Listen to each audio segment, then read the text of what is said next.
ilmu ni ilmu nasi kepai. Saya cerita lah. Siapa yang pernah tengok ayah dia makan nasi, dia kepai nasi tu. Kepai nasi. Kan? Dia makan. Dia kepai nasi, dia makan. Siapa yang pernah tengok ayah dia buat? Siapa pernah tengok ayah dia buat? Ilmu nasi kepai. Kan? Dia kepai nasi kan. Dia makan. Setelah dia makan kepai nasi, baca-baca dia makan. Kepai nasi. Kepai bukan lagu tu. Dia kepai dengan tapak tangan dia ni. Ni nasi. Dia kepai lagu tu. Tu.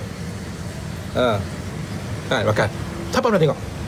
Ilmu nasi kepai ni, dia ada tiga jenis. Tiga jenis ilmu nasi kepai yang ada. Pertama, ilmu nasi kepai, ilmu yang berdana di makan nasi tu, ilmu penimbui dalam dengan penimbui luar. Ni. Satu ilmu penimbui dalam, satu ilmu penimbui luar nasi kepai ni. Nah.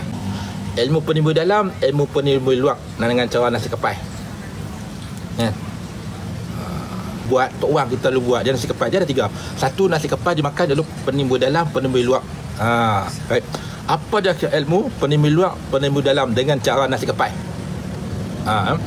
Penimbui luar, penimbui dalam di mana orang tua dulu bila amal nasi kepai tu, pertama sekali kalau dia bergaduh, dia tumbuk dulu, dia tumbuk kulit dia tak sakit, tak lebam, dan dalam pun tak lebam. Kalau tumbuk macam ibarat macam tumbuk tumbuk getah, tak ada apa, tulang tak patah, apa pun tak ada. Tu penimbui luar, penimbui dalam dengan cara ilmu nasi kepai. Jadi tentuan jangan duk kata ilmu penimbui dalam, penimbui luar nasi kepai tu salah secara agama. Tak salah, sebab saya mengaji bab tu. Tak ada satu pun di mana ilmu penimbui dalam, penimbui luar nasi kepai tu di mana dia tu bersyirik pada Allah. Semua berkhidmat pada Allah. Saya dapat cerita bab ilmu tu. Doa tu nanti mungkin ada sisi lain lah.